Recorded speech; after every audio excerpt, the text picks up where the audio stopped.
শনিবার সকাল থেকে ভারী বৃষ্টিপাতের ফলে শিলচর শহরে ব্যস্ততম মেডিকেল রোডের national highway point, national highway, Chittaranjan lane, link road, Sonai road point সহ শিলচর শহরের বিভিন্ন এলাকা কৃত্রিম বন্যায় প্লাবিত।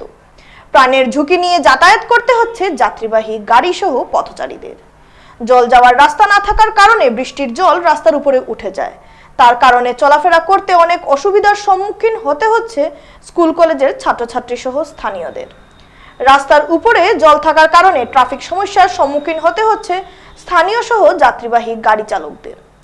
লঙ্গাই খাল ও রাঙ্গির খাল আবর্জনায় ভরে থাকার কারণে জল যাওয়ার রাস্তা না পেয়ে সব জল রাস্তার উপর উঠে যায়। তার কারণে দুর্ভোগ পোহাতে হয় স্থানীয় জনগণ সহ গাড়ি চালকদের। সংবাদ মাধ্যমের সাথে কথা বলতে গিয়ে ন্যাশনাল হাইওয়ে চিত্তরঞ্জন লেনের স্থানীয়রা বলেন, জমা জলের সমস্যা নিয়ে অনেকবার প্রতিবাদও করেছেন, ভোট বয়কট করেছেন, তাতে কোনো লাভ হয়নি। তাদের চিত্তরঞ্জন লেনের নালার জল যাওয়ার রাস্তা না থাকার কারণে চিত্তরঞ্জন লেনের স্থানীয়দের দুর্ভোগ পোহাতে হয়। অনেকবার তাদের জমা জলের সমস্যা নিয়ে অভিযোগ জানানোর পরও কোনো ধরনের বিহিত ব্যবস্থা নেওয়া হয়নি আজ অবধি। ভোট আসলে নেতা মন্ত্রীদের দেখা যায়, ভোট যাওয়ার পর আর তাদের দেখা পাওয়া অসম্ভব বলে জানান চিত্তরঞ্জন লেনের স্থানীয়রা।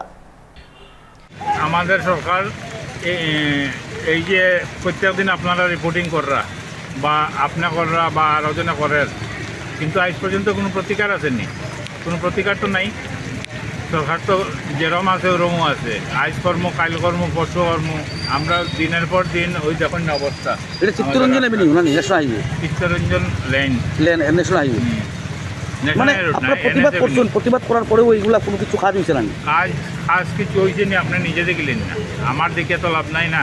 আমরা তো জলটা সরে গেলেও আমরা কোনো প্রবলেম নাই, বুঝছেন না। কিন্তু আজ পর্যন্ত জলের কোনো সমাধান হয়েছে?